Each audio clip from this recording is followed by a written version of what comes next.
Dobrodošli v podcastu Obrazi nevladnikov, ki ga pripravljamo s Centrom za nevladne organizacije Slovenije.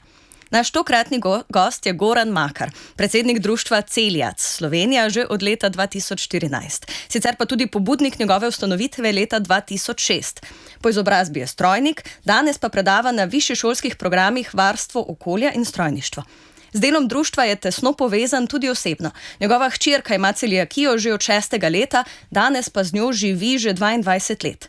Goran je prostovoljec po duši. Pravi, da ima pomagati drugim vgrajeno v gene in da ga žene želja po iskanju konkretnih rešitev za izzive današnje družbe. Goran, dobrodošel v studiu. Lep pozdrav. Za začetek, kdo si in kaj je poslanstvo društva Celiac Slovenija? Kaj so vaše glavne dejavnosti in katere programe bi morda posebej izpostavil? Ja. Sem Goran, dobrodušen človek, ki želi pomagati, okoli sebe zbira ljudi, ki so to vrstnega nagnjenja, ne? In dejansko poskušamo tem našim bolnikom s celiakijo, oziroma mi jim rečemo oseba s celiakijo, pomagati na vse možne načine.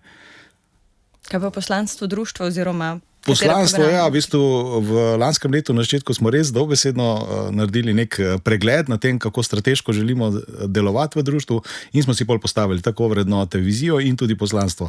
In smo ga združili v en tak slogan, ki mu rečemo, se pravi, ustvarjamo brezutensko prihodnost za bolnike s celiakijo. In v tem smo se najdli in dejansko zdaj to ponavljamo cel čas, ne? In dobesedno res želimo v bistvu dvigati dajmo reči, status tega bolnika s celiakijo, ki še vedno ni tak, kot bi moral biti. Zdaj nekaj malega smo slišali že v uvodu, ampak kaj pa je tebe motiviralo, da si postal aktiven na tem področju celiakije? V bistvu, ko je hčerka pri 6 letih zbolela za celiakijo, kot intelektual začneš brskati, iskati informacije in tako naprej in potem vidiš informacije take, pa drugačne, pa levo, pa desno, pa ne vem, nekdo pove tako, drugi tako, zdravnik pove, mogoče celo pri njih zveš za različne variante, ne.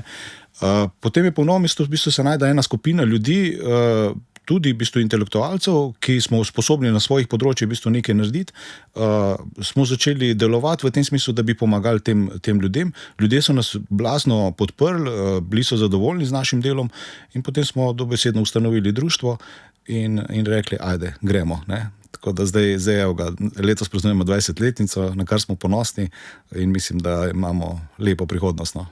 Torej je že bila potreba med ljudmi, če je bila taka dobrodošlica? Tako, ja. V bistvu, če rečemo, ne, začeli smo res z nule, oziroma ob ustanovitvi nas je bilo 50 članov, ne, se pravi tisti, ki so bili naši podporniki, danes nas je 800 več. Se pravi 850. Ker razlika v številkah. Ja. Kaj pa je celiakija? Morda je to kar ključno vprašanje za današnji pogovor. In kako se to recimo razlikuje od glutenske intolerance ali pa alergije na pšenico? In kako učinkoviti smo v Sloveniji pri njeni diagnozi? Ja, zdaj na začetku lahko rečemo, da veliko ljudi izloča gluten iz prehrane. Tako. Zdaj, en manjši delež teh ljudi ima tako imenovano diagnozo oziroma medicinsko predpisano dieto, kar je seveda brezglutenska dieta. Potem pa bolezni, ki pa temu sledijo, so pa nekako 3 oblike, ne? Čeprav med njimi nekako se prehaja. Zdaj pri celiakiji sami je seveda to avtoimuna bolezen, gensko pogojena in je doživljenjska. Se pravi, dieta, ki se uvede, dejansko ni dieta, ampak je prehrana, način prehranjevanja in je treba izločiti v bistvu komplet gluten. Potem imamo intoleranco oziroma imamo še alergijo na pšenico, ne? Ker je dejansko pšenica v celoti, se pravi vse beljakovine v pšenici so tiste, na katere človek odreagira v obliki alergije. To pomeni, da ko se izloči to, je človek spet načeloma v redu, ko se to izveni, a ne.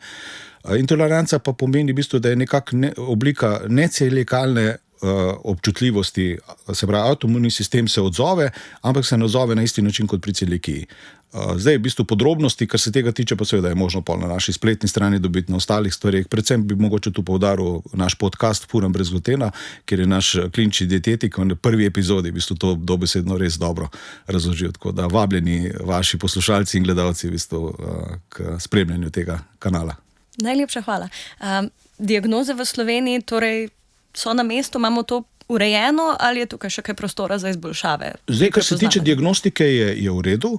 posebej na pediatričnem področju, se pravi, pediatrija res dobro funkcionira, tudi potem pri statusu bolnika, se pravi, otrok s celiakijo je, lahko rečemo, da na zavidljivem področju, nivoju, lahko pa seveda še kaj izboljšamo, ne? Ampak res tu smo lahko zadovoljni, na nivoju odraslih pa je to malo slabše.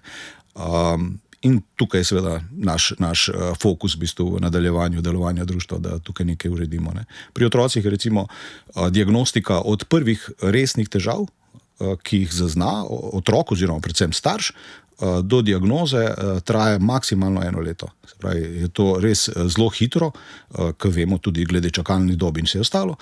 Pri odraslih pa to v bistvu tam do 10 let traja. Kjer seveda ne moramo kriviti samo zdravstveni sistem, ne? Ampak tudi mi sami, odrasli ljudje, ko nas malce nekaj zvije v želodcu, temu pripisujemo neke druge lastnosti, še ne vem, od stresa, mogoče smo pa kaj pojedli in tako naprej. Ko se pa to začne ponavljati, ko imamo resne težave, ko dejansko ne gre več naprej, takrat stopimo do zdravnika in iščemo res pomoč. Ne? Potem pa tudi pri zdravnikih dejansko ne zaznajo takoj, ker niso tipični znaki in potem to traja in pravim, radi bi zmanjšali, da teh 10 let ni 10, ampak da je manj. Pa verjetno dlje kot traja, več nepopravljive škode se tudi naredi, ne? In škode tudi za zdravstveni sistem in tako naprej, se pravi finančno gledano, ne. Ampak pač mi smo ugotovili v društvu, da 2 ključni stvari sta v bistvu za to, da ta status izboljšamo, na katero lahko mi vplivamo, to je pa osveščanje in izobraževanje. Ker ko ugotovimo, ko ljudje okoli nas, tako zdravniki, kuharji, gostinci, kdorkoli, ne vem, prijatelji, ko dojamejo, ko razumejo, v bistvu res, kako kompleksna je pač celiakija in vzdrževanje brezglutenske diete, ko to razumejo, takrat se z tega zavedajo in dejansko nimamo nobenih težav. Ne. Predtem pa seveda si vsak dieto razume po svoje, malo moraš se čuvati, malo se pa ne, ampak pri celiakiji ni tako. No, in to ne v bistvu zelo lepo pelje naprej na naslednje vprašanje. Kateri so pa tisti miti ali pa morda napačne predstave o celiakiji, s katerimi se najpogosteje srečujete pri delovanju v društvu ali pa širši družbi? Ja, sej, ravno to, ne. Torej, ja, to pa bo že, ne. Pa recimo, ne vem, primeri, ne vem, babice so zelo skrbne do svojih vnučkov, ne, in pa se je en piškotek, glej, si ti ne škodilo, pa eno drobtinco, glej, pa mami, ne može biti tako stroga do otroka, ampak ja, težave se pa pol pojavljajo kasneje, ne. Pri nekaterih so znaki takojšnji, ne, pri otroku ali pa tudi odraslem bolniku s celiakijo. Veliko je pa tudi takih znakov, ki se pojavijo šele kasneje, ne. In seveda ti potem ne moreš vedeti, kje je bila napaka, zakaj je bila in tako naprej. Torej, en del dela, ki pride po diagnozi, je verjetno spopadanje s tem, da prepričaš okolico, da je resno. Ja. Kako se pa sicer življenje posameznika spremeni, ko ima enkrat diagnozo celiakije? Kaj je običajno najtežje, s čimer se pač morajo bolniki soočiti? V bistvu bom tukaj kruto povedal, kot da bi ti nekaj umrlo. Ne? Se pravi, neka sprememba, ki je tako drastična, da do konca življenja ni drugače. Je točno tako. Zdaj, hrana je en ključnih naših stebrov, v bistvu zato se dobro počutimo. Ne? In zdaj, če pri hrani stvari ne štimajo, dejansko ne štima nič potem več. In zdaj ta hrana, se pravi, ko pride do vnosa glutena, ne, se potem pač jim počutje in vse ostalo spremeni.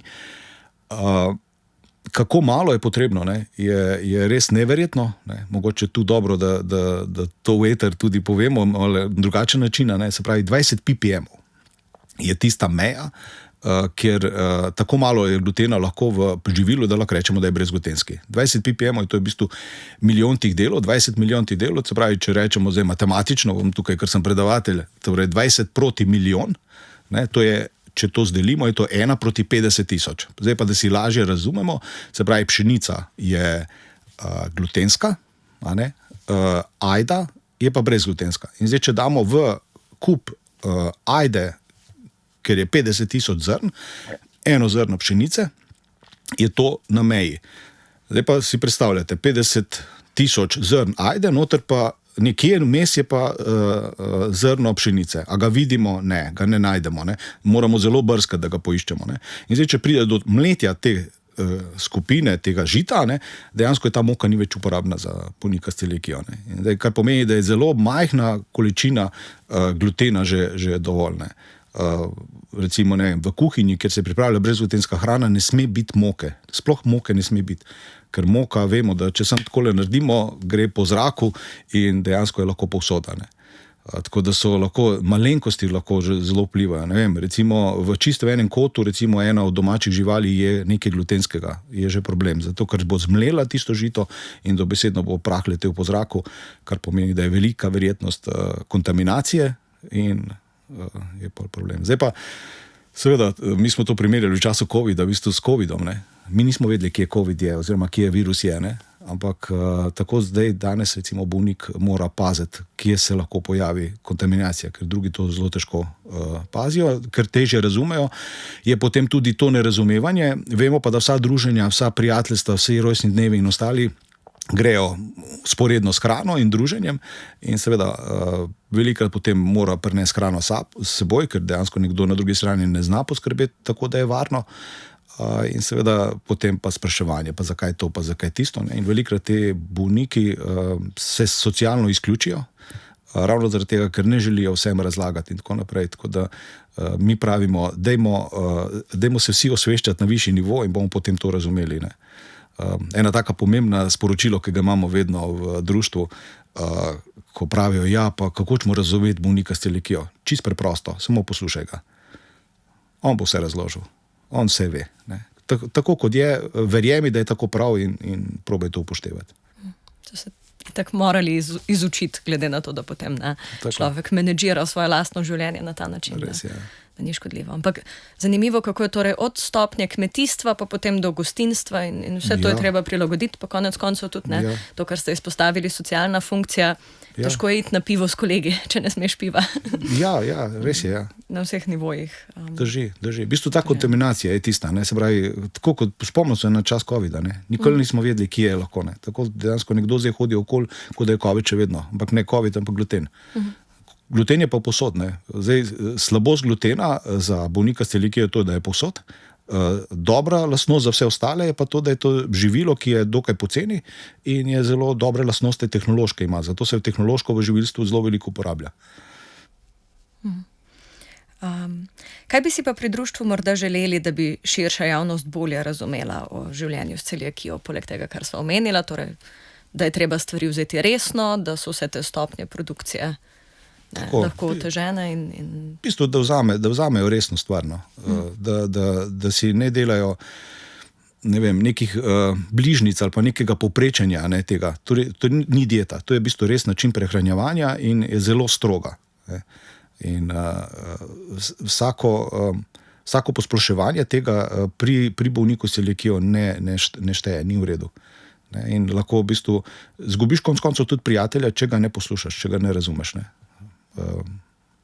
Na drugi strani pa seveda v okolju, kjer se pa bolnik s celiakijo lahko počuti varno, da razumejo zadevo, je lahko super in za nobenega ni noben problem. Se pravi, še enkrat mogoče poudarim to res.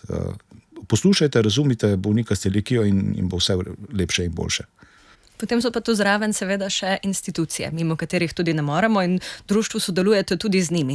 Kako sodelujete recimo s kakšnimi zdravstvenimi ustanovami, pa šolami, vrtci, gostinci, s katerimi od teh institucij ste kaj na vezi, da jih usmerjate? Kako komunicirate z njimi? V bistvu v sistem se počasi ugrajujemo tudi mi, a ne, in iščemo rešitve za bolnike s celiakijo, oziroma mi velikokrat celo govorimo o medicinsko predpisanih dietah, ker imamo ogromno enih bolezni, kjer je treba z dieto izločati nekaj, kar pomeni, da potem je prehrana spremenjena, ne. Recimo ena taka zadeva, kjer nam je uspelo v izobraževalnem sistemu ustvariti en program, se pravi strokovnjaka za izvajanje medicinsko predpisanih diet, se pravi smo ga spisali skupaj z našimi strokovnjaki, tukaj nam je ministrstvo prisluhnilo in so ga tudi potrdili in se zdaj izvaja, oziroma se bo zelo v kratkem izvajal ta program, kar recimo potem poskušamo osveščati, ne vem, na nivoju recimo osnovnih šol, vrtcev, centrov za obšolske dejavnosti, ne vem, DSO in podobno, ne, dejansko jih vabimo na izobraževanja in smo trenutno tam čez 1200 kuharjev že izobrazili po naši tako imenovani brezglutenski akademiji, kjer v bistvu jih podučimo torej, o tem, kaj celiakija je, kakšna je to prehrana, kaj je pomembno za to prehrano, kako se izbirajo živila, kako organizirati kuhinjo, da zagotovimo v bistvu izločanje glutena oziroma da ni kontaminacije, pa še ta psihološki del, ki je za nas zelo pomemben, se pravi, kako sprejeti to bolezen. Ne? In če se vrnemo nazaj na prejšnjo vprašanje, ne? Kako pomagamo bolniku, kaj se dogaja pri njemu, ne? Se pravi, ko on dobi diagnozo, ne, za njega je to ogromna sprememba, ne, in on mora v bistvu življenje obrniti na novo, ne, in ta sprememba, vemo, vsi imamo blazne težave, ne, v tem, da smo najprej jezni na vse živo, krivimo nekoga, ne, ampak na koncu je seveda ključ to, da čim prej probamo sprejeti, da živimo s tem, da je celiakija del nas in da potem pač si prilagodimo življenje in je lahko tudi lepo in prijetno. Krasno. Kateri bi pa rekli, da so največji izzivi, s katerimi se trenutno soočajo bolniki s celiakijo v Sloveniji, kje vidite na sistemski ravni, torej zdaj največ prostora za izboljšavo? Medosebno smo nekako pokrili, kaj bi se pa sistemsko še dalo nasloviti? Tako, kot sem že prej omenil, v bistvu na področju odraslih, ne. Torej, torej pri otrocih imamo neko obliko subvencije, se pravi otroškega dodatka, kjer staršem pomagajo pri nabavi hrane, ki je dražja, torej moramo poudariti, približno 6-krat je dražja, in je to zdravilo, ker pa to ni na recept, ne, kupimo to v trgovinah in je za otroke poskrbljeno, da dobijo neka finančna sredstva, s katerimi lažje kupijo ta, posebej tam, ker so socialno ogroženi, pri odraslih pa tega ni. Se pravi, dejansko pri 18 letih oziroma pri 26, ko končajo študij, odrasle osebe s celiakijo nimajo podpore države, kar je nepojmljivo, ampak tukaj se borimo. Država je zaznala ta problem, ga že trenutno rešuje, če bi vprašali osebe s celiakijo, prepočasi. Je pa treba poudariti, da vse države, prej še bivše države in naše sosednje države imajo to rešeno pri odraslih. Tako da tu čakamo v bistvu, da bo upamo zdaj, mogoče celo kakšen bombonček padel. V času bombončkov, konec koncev. Recimo, tako, ja. Se pravi, to pa potem diagnostika pri odraslih, pa predvsem v tem, da mogoče v izobraževanje kuharjev vstopi tudi ta segment, se pravi, prehrane medicinsko predpisanih diet in ob tem tudi seveda brezglutenske prehrane. To je cilj. Tako, pa ko ste omenjali, da torej ni potem sistemske podpore za odrasle, to verjetno šteje zraven tudi študente, zato ker smo na Radiu Študent, zato zdaj dodatno omenjam to, ne, da pred časom vem, da je društvo se nekaj izrekalo o tem, kako subvencionirana prehrana za študente, ne, ki naj bi bila nekakšen socialni korektiv tudi nažalost zraven in podpora pri študentskem življenju v bistvu ni prilagojena za ljudi s celiakijo. Ne, v bistvu je neka rešitev, ki formalno je rešitev, ampak ne rešuje. Predvsem zaradi tega, ker ponudnikov je malo. Tisti, ki se javijo kot ponudniki brez glutena, smo išli preverjati, ne zagotavljajo tega, pač grejo skozi sito, ker pač nekdo tega očitno ne preverja, oziroma zaupa, da če nekdo reče, da je brez glutena, da je tudi res, pa ni, ne. Teh ponudnikov je malo. Študentje so pa po celi Sloveniji. Vemo, da fakultete in višje šole so po celi Sloveniji, ne, in vseh teh krajih ni ponudbe. Ne. Mi smo bili že na Ministrstvu za delo, družino in enake možnosti, smo izpostavili ta problem pred leti in so nam načeloma odgovorili, da se bojo potrudili, neke točke so dodali, ampak rezultatov ni, tako da bomo verjetno v tem letu, ena naša študentka v bistvu že tukaj išče sistemske rešitve, ne. Glavnem takrat pred leti so nam opozorili, da pač seveda, če bi dobili denar, se pravi, ta del subvencije, da si lahko kupijo hrani, pa sami pripravljajo v študentskem domu ali pa kjerkoli, ni možno dobiti, ker Računsko sodišče oziroma skozi Ministrstvo za finance pač to ne more iti, ker ni namensko uporabljen ta denar. Mi menimo pa, da temu ni tako. Ne vem, mogoče bi se dali rešiti tudi drugače, če bi razumeli, seveda, ne, da mogoče si pa lahko živila kupijo na ta račun ali pa dejansko dobijo to subvencijo za odrasle in je zadeva rešena, ne. Tako da ja, mi pa probamo z svojimi aktivnostmi, s svojimi pristopi pač pomagati. Tako da naši bolniki, recimo, vsak bolnik dobi na letu en velik paket, ker jih malo pocekljamo, no. Tako da ja. Krasno. Torej, kakih brezglutenskih izdelkov in tudi stvari, s katerih si lahko pripravljali, kako? Tako. S čim jih pocrkljate? Tako, ja, seveda. Se pravi, od moke, testenin, tudi kaj sladkega, božička recimo uredimo tudi na ta način, da gremo po Sloveniji, pa jim prinesemo tisti, ki si želijo v bistvu paketek, kar otroke seveda razveseli. Mu je nerodno, mama mora razlagati, potem, ko grejo ali da dedka mraza, ali na božička, ali na kogarkoli, kakorkoli imajo to v občini organizirano. Lahko se pozdravi z gospodom, paket pa žal ne more on uporabljati, zaradi tega, ker noter je ogromno enih stvari, ki so glutenske. Tako da mi potem to postorimo, tako da oni so pa posebej izpostavljeni, pridemo do njih, se dobimo in res lepi trenutki.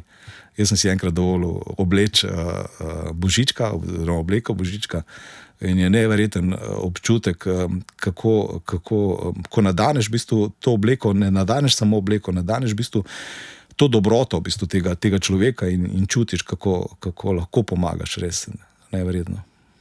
Krasno. In izmed vseh teh stvari, ki ste jih zdaj našteli, ki ste jih omenjali v pogovoru, na kaj bi bili najbolj ponosni pri društvu, ali pa morda na kaj si ti osebno najbolj ponosen vseh teh letih delovanja? V bistvu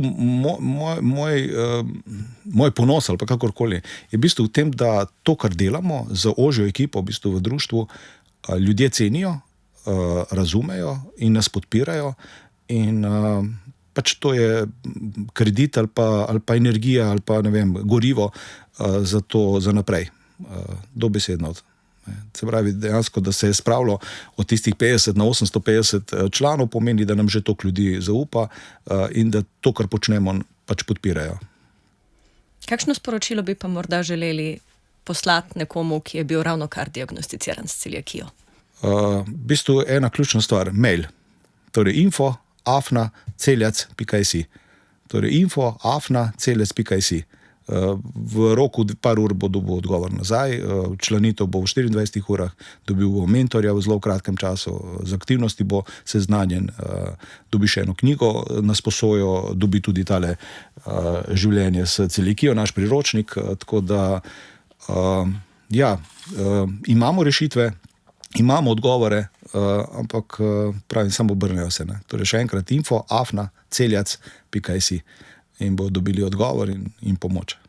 Pa morda, če za konec še malo poveva, kaj vse je pa mogoče najti v tem priročniku za bolnike s celiakijo? Se pravi, v priročniku je v bistvu razloženo vse te 3 oblike, kjer je potrebna brezglutenska dieta, potem natančno je definirana, kaj pomeni brezglutenska dieta, kaj ja, kaj ne, kako izbiramo živila, kaj moramo biti pozorni v kuhinji, pri pripravi hrane in potem seveda na koncu je tudi predstavitev društva, ki pove, kaj mi nudimo in kjer nas lahko dobijo.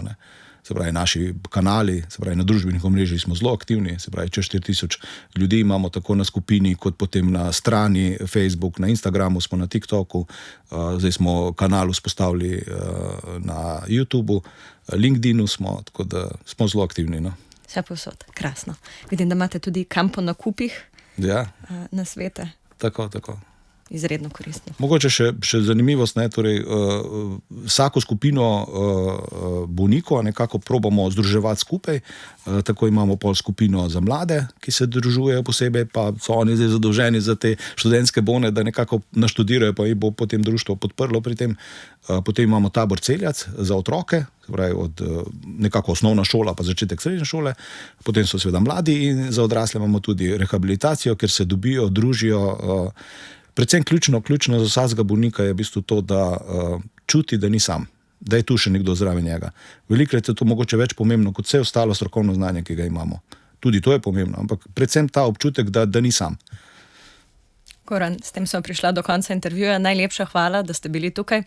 Super. Pa najlepša hvala za vse, kar počnete. Hvala za povabilo in srečno naprej pri podcastu. Najlepša hvala. Mi pa se gledamo in poslušamo spet naslednjič, tako da se vidimo.